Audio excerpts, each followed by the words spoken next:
Jai Sairam, welcome back to my channel.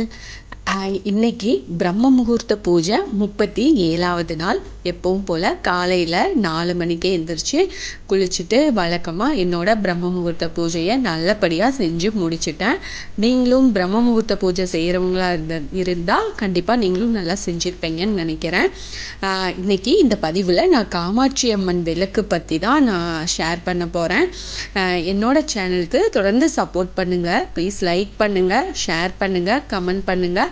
மறக்காமல் subscribe பண்ணுங்கள், bell ஐக்கானை கிளிக் பண்ணுங்கள். நம்ம வீட்டில் விளக்கேற்றுவது அப்படிங்கிறது முக்கியமான ஒரு விஷயம். விளக்கில் ஒரு முகம், 2 முகம், இது மாதிரி 5 முகம் வரைக்கும் எத்தனையோ விளக்குகள் இருக்குது. இதுக்கு எல்லாமே சிகரம் அப்படின்னு சொல்லலாம். நாம் அது காமாட்சி அம்மன் விளக்கு தான் இருக்குது. பெரும்பாலும் வீடுகளில் பார்த்திங்கன்னா காமாட்சி அம்மன் விளக்கு மட்டுமே கூட வச்சு ஏற்றுவாங்க. இப்போது அந்த காமாட்சி அம்மன் விளக்கை ஏன் ஏற்றுறாங்க, அது ஏற்றி வைக்கிறதுனால என்ன நன்மை அப்படின்னு பார்க்கலாம்.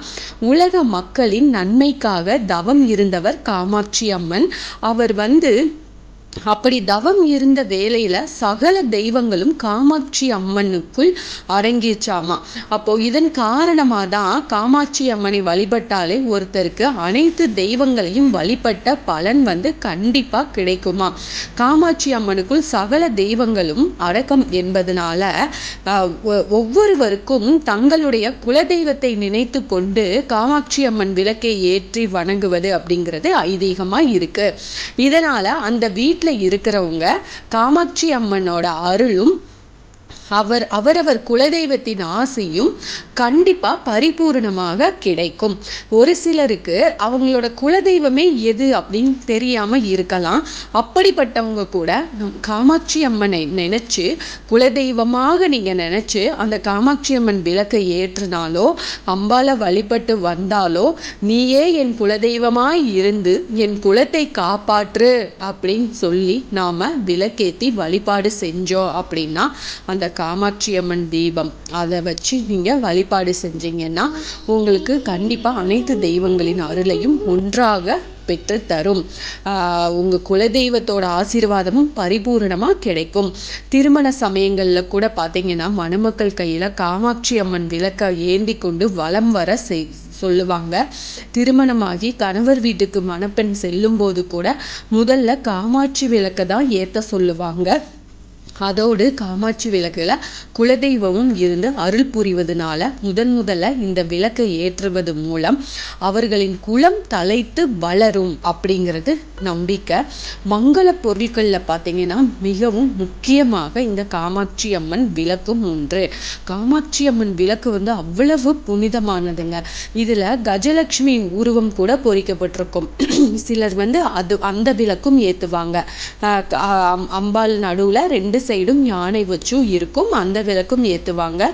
நீங்கள் இந்த காமாட்சி அம்மன் விளக்கை வீடுகளில் கண்டிப்பாக இருக்க வேண்டிய ஒன்று. பூஜைக்கு நீங்கள் செய்கிறதுக்கு முன்னாடி பூ பொட்டு வச்சு அலங்காரம் பண்ணி தினமும் நீங்கள் விளக்கேற்றி வச்சு வழிபாடு செஞ்சுட்டு வாங்க. அதே போல் நம்ம மணப்பொண்ணுக்கு சீர்வரிசை கூட காமாட்சி அம்மன் விளக்கு கொடுப்பாங்க. சிலர் தம் முன்னோர்கள் ஏற்றிய காமாட்சி அம்மன் விளக்கு சுடரை தொடர்ந்து நிலைச்சு வச்சு எரியும்படி அதை டெய்லி பூஜையில் வச்சு வேண்டிட்டு வருவாங்க. பல குடும்பங்களில் பரம்பரையாக கூட அதை வச்சிருப்பாங்க. அவ்வளவு மகிமை வாய்ந்ததுங்க இந்த காமாட்சி அம்மன் தீபம்.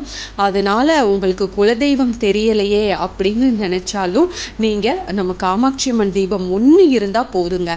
வீட்டில் வச்சு விளக்கேற்றி வச்சு நீங்கள் பிரார்த்தனை பண்ணிட்டு வாங்க. கண்டிப்பாக உங்கள் குலதெய்வம் யாருன்னு தெரியும். ஆனால் அம்பாலே உங்களுக்கு குலதெய்வமாக இருந்து உங்களை வழி நடத்தி கொண்டு போவாங்க.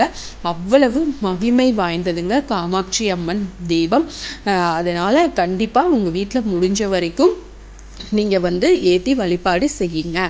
Thank you friends. என்னோட சேனலுக்கு தொடர்ந்து சப்போர்ட் பண்ணுங்கள், லைக் பண்ணுங்கள், ஷேர் பண்ணுங்கள், கமெண்ட் பண்ணுங்கள். ப்ளீஸ் மறக்காமல் சப்ஸ்கிரைப் பண்ணுங்கள், பெல் ஐக்கானை கிளிக் பண்ணுங்கள்.